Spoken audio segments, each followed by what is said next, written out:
We're interested in talking about the beginnings of the plumeria world, and I'll put that world word in quotes, and because you were right at the beginning. Pretty early. I don't know of anyone that grows them or was growing them at the time I got my first one. After World War II, Army was getting rid of all the stuff in these foreign countries where we'd been fighting the war, and they was almost giving it away, so a lot of people here in the States would go over there and buy that war surplus stuff, bring it back here and sell it.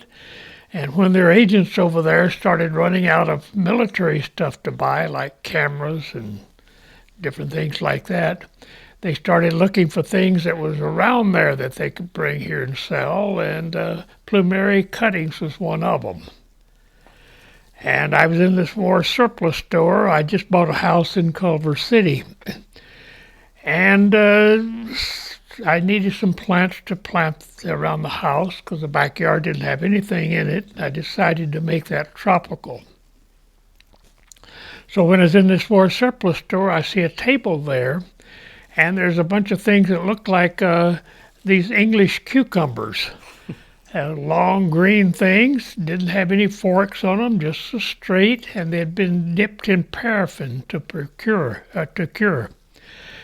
And they had about 1/8 of an inch of paraffin, all completely encased the plumeria, and there's a sign up there called them plumerias and said the beautiful blossoms on them.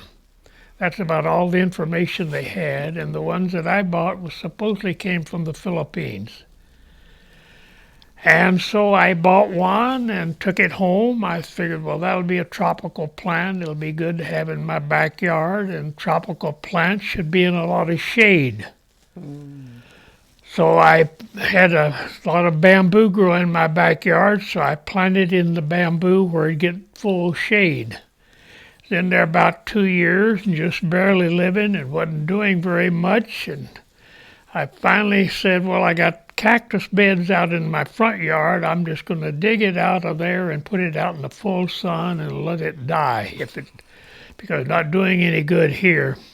And it loved the California sun, and it started growing and was blooming. And so about the first 10 years, I didn't know of another person that was growing plumerias.